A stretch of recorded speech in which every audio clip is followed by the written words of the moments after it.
Hello everyone, and welcome back to another remote sensing lecture video. And in this lecture video, I want to wrap up our discussion of radiometric errors by talking about clouds. So in the previous video, we talked about atmospheric errors in general, and we kind of reviewed something that we had already talked about in previous videos, which was the idea that the sensor doesn't discriminate between what radiation it's sensing. And we basically said that atmospheric errors were all of those things that the atmosphere was doing that was either adding or taking away radiation that we would have otherwise wanted to sense or not want to sense. And so we sort of wrap that up by saying this is errors caused by ER, right, electromagnetic radiation, interacting with the atmosphere.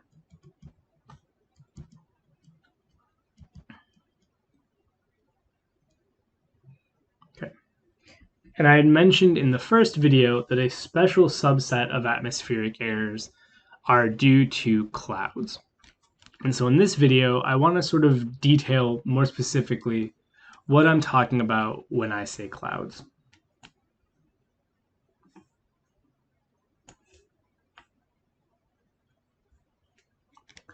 So again, in this video, we're talking about clouds.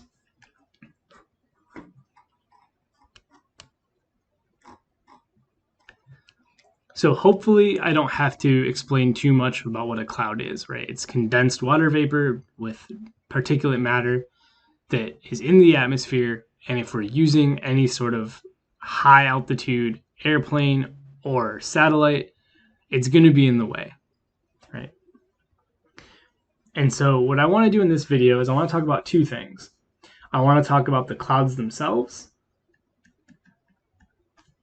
right? How clouds impact imagery.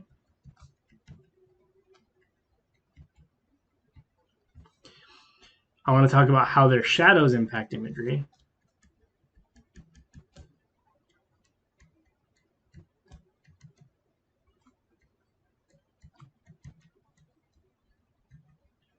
And then I want to talk about, as a third thing, right, how can we address clouds?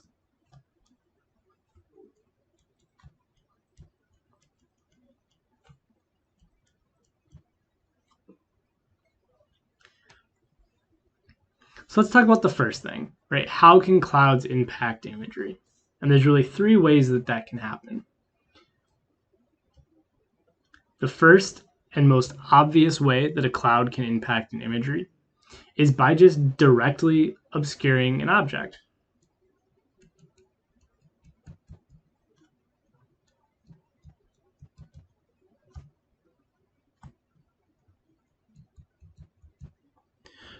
Right? You can imagine, right, if we have our sensor,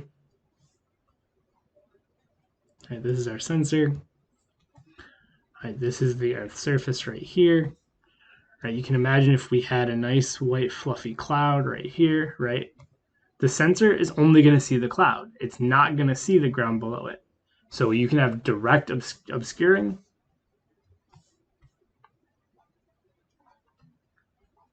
right? Two, you can have haze, right? Not all clouds are cumulonimbus, right? Cirrus clouds, for example, might look something more like this, right? It might just be sort of a haze, right? And so if we have a haze,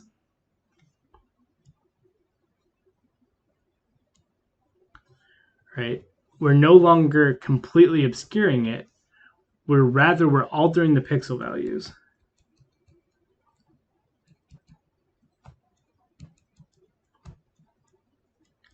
Right, getting back into that idea of atmospheric error, right? The same thing's happening here.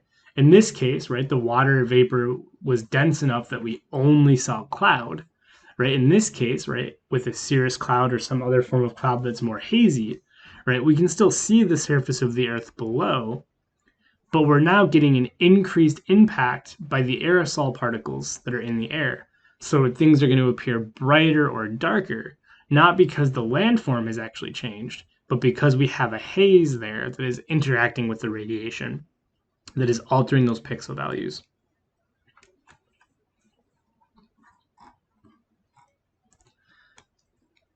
And then finally, the third way that clouds can impact imagery is going to be through shadows, right? And that's actually the second thing we're going to talk about, is how a shadow can impact imagery. But what I want to do here is I want to show you sort of 3 examples,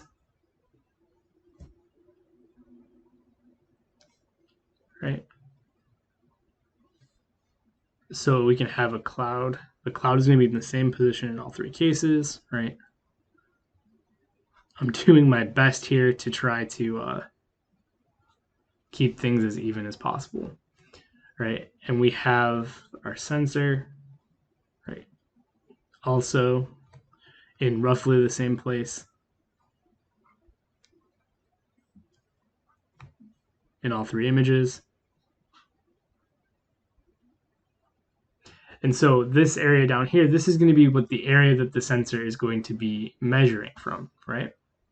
So hopefully you can see this gray color, right? Oh, forgot the most important piece, right? We have the sun, right? If the sun is here versus here versus here. And you'll see that in each case, right, the sun, in this case, the sun is basically directly above the cloud. In this case, the sun is sort of moving over to the right. And in this case, the sun is pretty far over. And what I want to talk about is the shadow. Right, so in this case, right, if the sun is basically directly over the cloud, the shadow is going to be under the cloud. So actually, let me make a note. Right, so this right here, this is the shadow.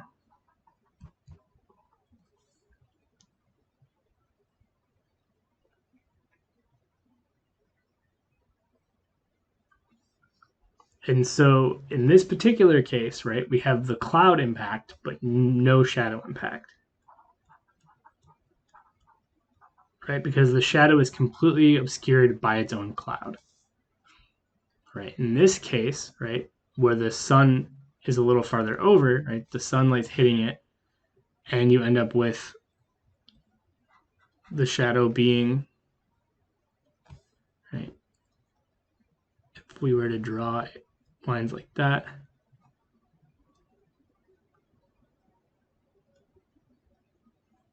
right. So in this case, right, in this case, we have partial shadow, because you have the cloud covering part of the image, and the shadow from the cloud is starting to come outside, and it's covering an additional part of the image. And then finally, right, we have this case where the sun is now a lot farther over. If we draw our same little lines here, right, in this case, what will happen is now, right, the shadow is going to be over here. And so now we have a full shadow.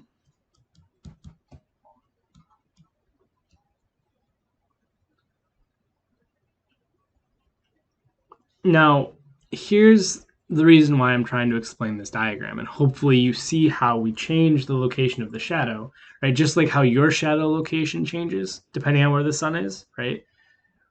It can be really small at your feet, or it can be a really long shadow, right? The same is true for clouds.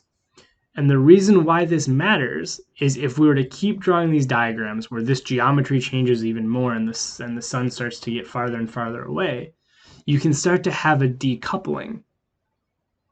Right, I'm going to put this in quotes because this is a John quote, right? Decoupling.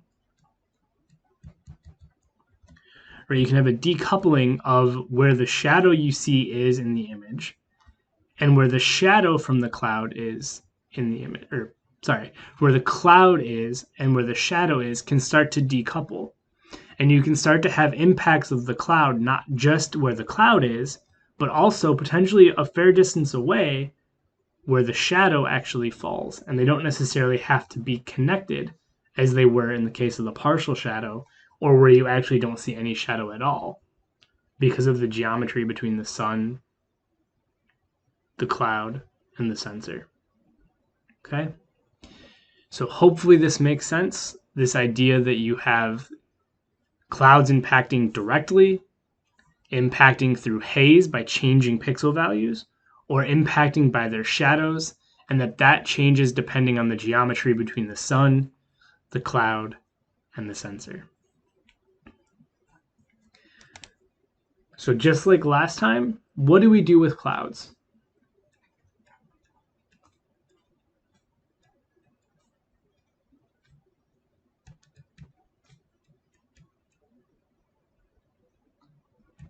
Right, what do we do? Clearly they're going to be in the image. How do we address that? Well, just like before, there's 3 ways. The first is to do nothing. Right, we just accept that there's clouds.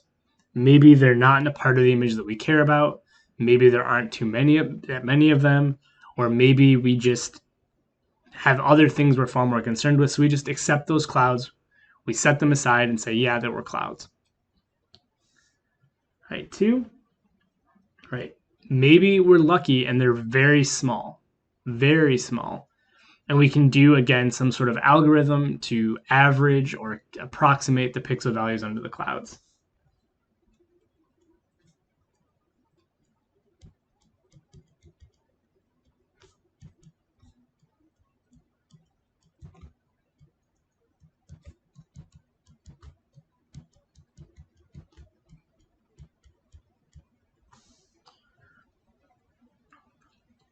Or 3, and this one's probably the most common approach, would actually be to stitch together images from other time periods that are temporally close. So say you had an image taken on Friday and an image taken on Saturday. All right, you could take the parts of the image that were cloud free from each of them and stitch them together.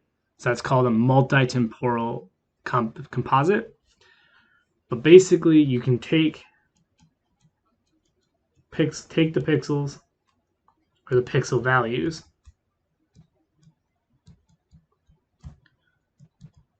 from a cloud-free image of a close date. Right, and just like with the 1 before, I'm going to put the term close here. I'm going to circle it. I'm going to underline it. And I'm going to star it.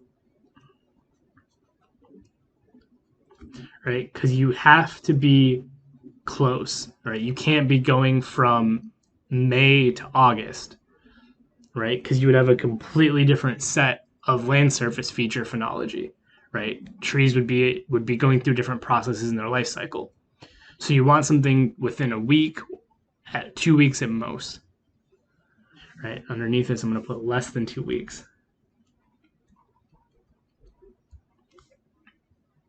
And you just take those pixel values and you put them in this image. You're literally clipping out where the clouds were from a different image and using those pixel values instead. Right? What are the problems with this?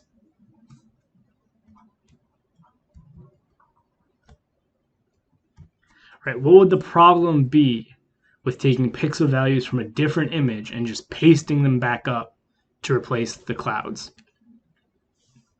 Well, they're going to have a different set of circumstances, right? They're going to have a different geometry, right? Again, those lighting conditions, right? The relationship between the sun, the sensor, and the earth are going to be slightly different.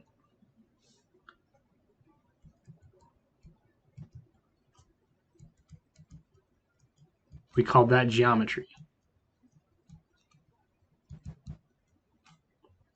Right? We have a slightly different geometry, right? And that's the angles between the earth, sun, and sensor. Right? even small changes, right? We talked about that with topographic effects, right? Even small changes in that geometry can artificially change the values that are being detected at the sensor. So no matter what we do, even if we're super close, right, we're going to have slightly different geometry. And also, depending on how close we are, we may have different seasons or different what's called land surface phenology, right? Slightly different season.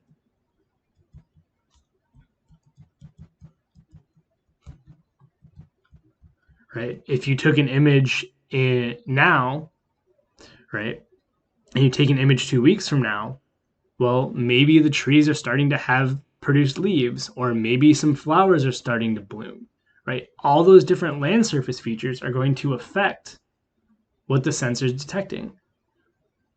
And they're happening at a different time, right? So even so, again, we're taking pixel values from a different image from a close date, pasting them in where the clouds were. Well, unfortunately, that image is probably going to have a slightly different geometry, and it might have a slightly different season or a slightly different set of circumstances in terms of what's happening due to the changes that happen over time. So hopefully this all makes sense. And as always, if you have any questions, please reach out. Thank you.